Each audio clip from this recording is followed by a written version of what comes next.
नमस्कार. तो हिरे माझा मितवा ह्या सिरियलमध्ये आज आपल्याला पाहायला मिळणार आहे. अर्णवने एका व्यक्तीला बोलवलेलं आहे, ज्याला ईश्वरीला कोणी किडनॅप केलं हे शोधण्याची जबाबदारी दिलेली होती. त्याच व्यक्तीला पुन्हा दुसरं कामाची जबाबदारी देण्यासाठी बोलवलेलं असतं. तो व्यक्ती तिथे येतो आणि मग तो मामांना पाहून जरा पुढे बोलण्यासाठी जीभ तातरतो. मग अर्णव त्यांना सांगू लागतो की हे माझे मामा आहे, यांच्यासमोर तू मनमोकळेपणाने तुझ्या मनात जे काही आहे किंवा जी माहिती तुला मिळाली आहे ती तू सांगू शकतो. मग त्यांना बरं वाटतं. मग ते म्हणतात ठीक आहे, मी जी माहिती काढली ती अशी आहे की त्या टेम्पोचा पिछा करणारी एक गाडी होती, पण ती गाडी कोणाची आहे ती अजून काही ट्रॅक झालेली नाही.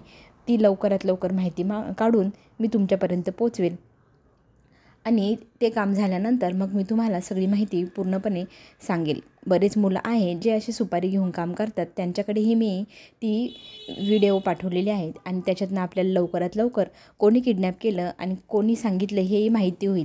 तितक्यात अर्णवने त्याला पैसे दिले. पैसे जरा जास्तच आहे म्हणून तो व्यक्ती अर्णवला पैसे वापस करू लागतो. पण अर्णव त्यांना सांगू लागतो की तुमच्याकडे आणखी एक जबाबदारीचं काम देतो आहे मी, त्याचीही माहिती तुम्हाला काढायची आहे, त्याच्यासाठी तुम्हाला हा ॲडव्हान्स दिलेला आहे. त्याच्यानंतर तो फोटो पाहतो आणि हा फोटो तो दाजींचा आहे. पुढे आपल्याला इकडे असं पाहायला मिळेल, इस्टेट एजंटच्या ऑफिसमध्ये बसलेला असताना तो इस्टेट एजंट 2 मिनटं आलो मी असं म्हणून गेला. तो काही अजून आलाच नसतो. मग ईश्वरीला खूप वेळ झाला म्हणून काळजी वाटू लागते. मग ती दार उघडून पाहण्याचा प्रयत्न करते तर बाहेर दरवाजा कोणीतरी लॉक करून गेले. आता काय करायचं म्हणून ती काळजीत पडते. जोरजोरात दार ठोठावू लागते, हाक मारू लागते, कोणी आहे का, दरवाजा उघडा. आणि राकेश तिच्या मागे उभा असतो. तिच्याकडे एकदम घाण नजरेने तो पाहत असतो आणि तो तिच्याकडे पाहत मुद्दाम फोन लावून ट्राय करत असतो की कोणी उघडते का दार. मग पण फोनही लागत नाही असं तो ईश्वरीला सांगतो. पण दार वाजवतच असते ईश्वरी. ईश्वरीच्या हातावर हात ठेवत तिचा हात तो एकदम प्रेमाने त्याच्या हातात घेतो आणि म्हणतो, किती वेळ दार वाजवणार, तुमच्या हाताला दुखेल असं म्हणत तो तिला म्हणतो, जरा शांत हो, मी दुसऱ्या बाजूने अजून कुठे जागा दिसते का आवाज देण्यासाठी बघू लागतो. आणि ईश्वरीला बसवतो. ईश्वरीसाठी तो चहा घेऊ लागतो आणि त्या ड्रॉवरमध्ये गुंगीचं औषध असतं ते घेतो. चहामध्ये ते औषध तो मिसळतो आणि मग तो चहा ईश्वरीला पाजला की त्याचं काम होणार. आणि मग तो ते सगळं मिसळल्यानंतर तिला चहा देऊ करतो. पण ती त्याला सांगते, मला आत्ता ह्या क्षणाला काही सुचत नाही, लोक काय म्हणतील, आपण दोघं ह्या रूममध्ये एकटेच आहोत, मला खूप भीती वाटत आहे, मला आत्ता ह्या क्षणाला चहा वगैरे काही नको, मला फक्त आणि फक्त रूमच्या बाहेर पडायचं आहे. तिला समजवत राकेश बसतो, अरे आपल्याकडे वेळ नसतो, दरवेळेला आपण बोलू शकत नाही, आज इथे निवांत वेळ आहे, आपण इथे गप्पा मारूया. इकडे अंजली फोटो पाहत बसलेली असते. तितक्यात तिथे आजी येते. आजी तिला सांगते, आता तू खुश राहायचं, आनंदी राहायचं, तुझ्यासाठी मी वेगवेगळे चाटण बनवून आणणार, ते सगळे तू घ्यायचे आहे, सगळे औषधं वेळेत घ्यायची, स्वतःची काळजी घ्यायची, दगदग अजिबात करायची नाही, एवढे सगळे नियम आजी अंजलीला सांगत असते. तू आई होणार आहे, तू खूप जपायचं स्वतःला, हेही सांगायला ती विसरत नाही. आणि आपल्या 8-9चं लग्न राहील ना, तेव्हा तू अजिबात धावपळ करायची नाही, एक जागी निवांत बसून राहायचं, मी सांगेल तसंच करायचं, असं सगळं आजी सांगत असते. आणि अंजली आजीला म्हणते, तू अर्णवच्या मनाचा खोलावा पाहिलास का, त्याला विचारलंस तू, त्याला लावण्य आवडते का, तू सरळ सरळ लावण्यासोबत लग्न ठरवून मोकळी होत आहे, पण त्याला ईश्वरी आवडू लागली आहे हे तुला कळत का नाही. पण आजी आता ठाम आहे, ईश्वरीची पत्रिका अर्णवच्या पत्रिकेशी जुळत नाही, त्याच्यामुळे हे लग्न शक्यच नाही, आणि पत्रिका पाहिल्याशिवाय मी ते लग्नच लावणार नाही. तुझ्या आईचं पाहिलं ना, पत्रिका पाहिली नाही, त्याच्यामुळे तिच्या आयुष्यात किती मोठ्या अडचणी आल्या आणि बिचारी जीवाशी गेली. मी आता माझ्या नातवंडांच्या जीवाचा खेळ होऊ देणार नाही, त्यांच्या जीवावर कुठलंही संकट येईल असं काहीही होऊ देणार नाही. तितक्यात अंजली त्यांना पुन्हा एकदा सांगते, माझं हे लग्न तर झालंच ना, आणि पत्रिका जुळली नाही जुळली त्याने थोडीच ठरतं संसार कसा होणार किंवा नाही, आणि काहींच्या पत्रिका जुळतात तरी पण संसार मोडतातच ना ग आजी, असं म्हणत आजीला ती विनवण्या करत असते की ईश्वरीबद्दल पुन्हा एकदा विचार कर, ईश्वरीच्या बाबतीत तू असं का वाईट विचार करू नको, ती चांगली मुलगी आहे. पण आजी तिच्या निर्णयावर ठाम आहे की तिला ईश्वरी सून म्हणून नको आहे, आणि तिने अंजलीला ठणकावून सांगितले, हा विषय इथेच बंद. इकडे मात्र ईश्वरी खूप घाबरलेली असते. तिला काहीही करून त्या ऑफिसच्या बाहेर पडायचं असतं. दार ठोठावून रडून रडून बिचारी खूप घाबरलेली असते. तिला असं झालं आहे, कधी बाहेर पडेल, काय करू असं म्हणत असताना राकेश तिच्या खांद्यावर हात ठेवतो आणि तिला म्हणतो, जरा धीर धर, अगं काहीतरी मार्गी निघेल, तू शांत हो, तू रडू नको. मुद्दाम फोन लावण्याचं नाटकही करत असतो. अगं फोनच लागत नाही, तू उचलतच नाही, असं सगळं सांगत असतो. पण ती तिचं दार वाजवण्याचा प्रयास सुरूच ठेवते.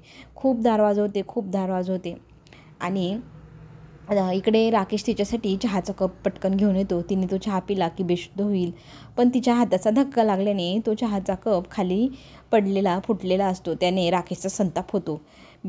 त्याला असं झालेलं काय करू आणि काय नाही. पण तेवढ्या वेळात पण तो तिला सावरत असतो, शांत हो, काही नाही, जाऊ दे, सांडलं तर सांडू दे. पण ती म्हणते, नाही, मला आत्ता या क्षणाला काहीच सुचत नाही, मला फक्त बाहेर जायचं आहे. आणि राकेश तिच्याजवळ जाऊ लागतो. तिला हात लावून स्पर्श करण्याचा प्रयत्न करत असतानाच बाहेरनं एक चहा घेऊन जाणारा मुलगा असतो. त्याने आवाज ऐकल्यानंतर दरवाजा उघडलेला असतो. त्याला पाहून ईश्वरीच्या जीवात जीव येतो. बरं झालं तुम्ही तरी उघडला. तेव्हा तो म्हणतो, मी इथून चाललो होतो, आवाज ऐकला म्हणून दार उघडलं.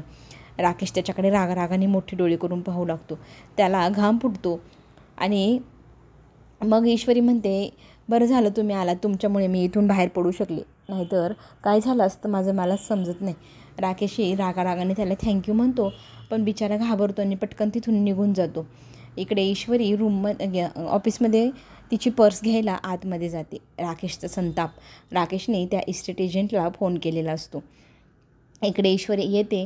ईश्वरी त्याला म्हणते, आता ना आपण निघायला हवं, इथे मला थांबायचंच नाही, माझा जीव घुटमळतोय.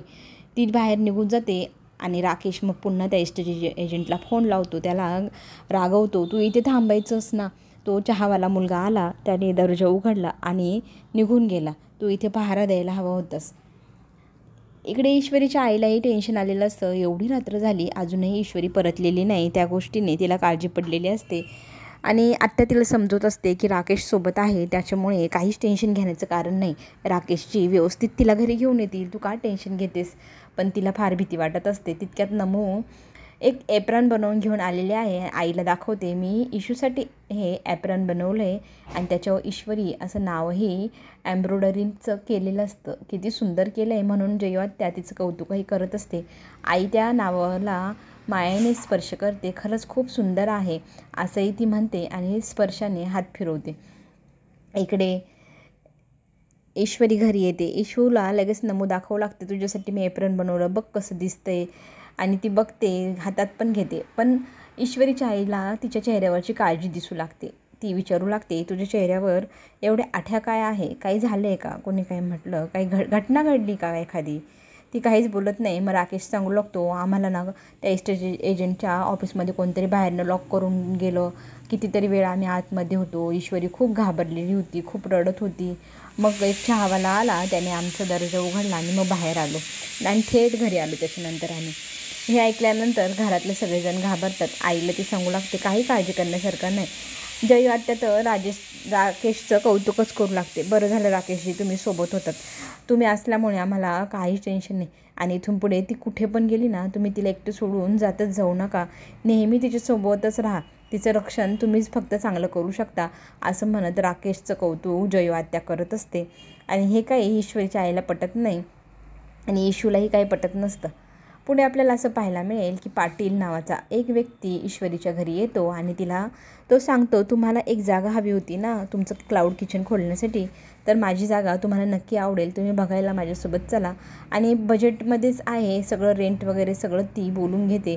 आणि ह्या गोष्टीने इकडे ईश्वरीला खूप आनंद होतो. ती जाऊन पाहून येते, सगळी जागा तिला आवडेल अशा भावात पण असते. आणि त्याच्यानंतर ती थेट अंजलीला भेटायला जाते. अंजलीला भेटून ती सगळं सांगत असताना तिथे अर्णव येतो आणि अर्णव तिला म्हणतो, भेटलं का तुझ्या क्लाउड किचनला जागा. तेव्हा ती म्हणते, हो भेटली.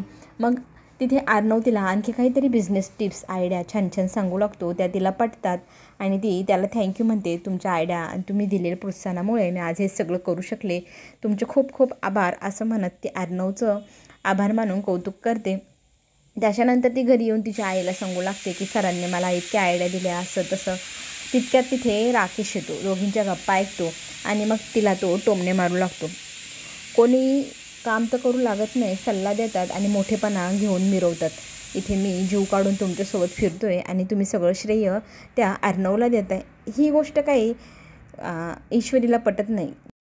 पुढे जे काय होईल ते पाहायला आपल्या सगळ्यांनाच आवडणार. चला तर मग चॅनलला सबस्क्राईब नक्की करा आणि आपण पुन्हा भेटू. धन्यवाद.